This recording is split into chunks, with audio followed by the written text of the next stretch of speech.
Pemirsa, meski bangunannya telah dibongkar, warga Kalijodo tetap akan melakukan perlawanan kepada Pemprov DKI Jakarta. Rencananya Rabu lusa, kuasa hukum warga Kalijodo Rasman Nasution akan mendaftarkan gugatannya ke Pengadilan Tata Usaha Negara.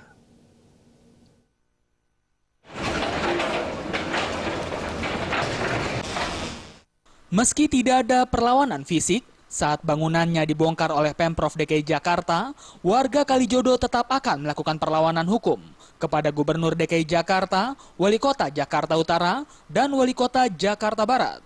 Kuasa hukum warga Kalijodo, Rasman Nasution, mengatakan dirinya bersama sejumlah warga Kalijodo akan mendaftarkan gugatan kepada Pemprov DKI Jakarta ke Pengadilan Tata Usaha Negara (PT UN).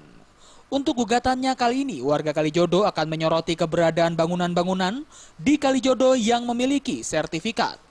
Antara lain musola yang menurutnya memiliki sertifikat dari Kantor Badan Pertanahan Nasional atau BPN Jakarta Utara. Rasman menilai jika gugatan ini dikabulkan, maka Pemprov DKI Jakarta dan jajarannya harus memberikan ganti rugi kepada warga Kalijodo yang bangunannya memiliki sertifikat hak milik. Tapi saya akan bela mereka sampai pada saat di mana hukum sudah berakhir.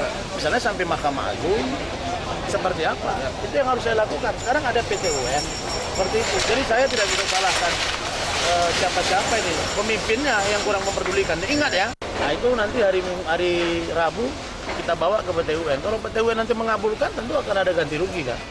Sebelumnya pada Senin pekan lalu, Rasman juga sudah mendaftarkan gugatannya ke PT UN Jakarta Timur dengan objek gugatan surat peringatan pertama atau SP1 oleh Wali Kota Jakarta Utara Rustam Effendi perihal rencana penertiban Kalijodo yang ditujukan kepada pemilik bangunan, pemilik usaha hiburan, dan ibu rumah tangga pemilik bangunan.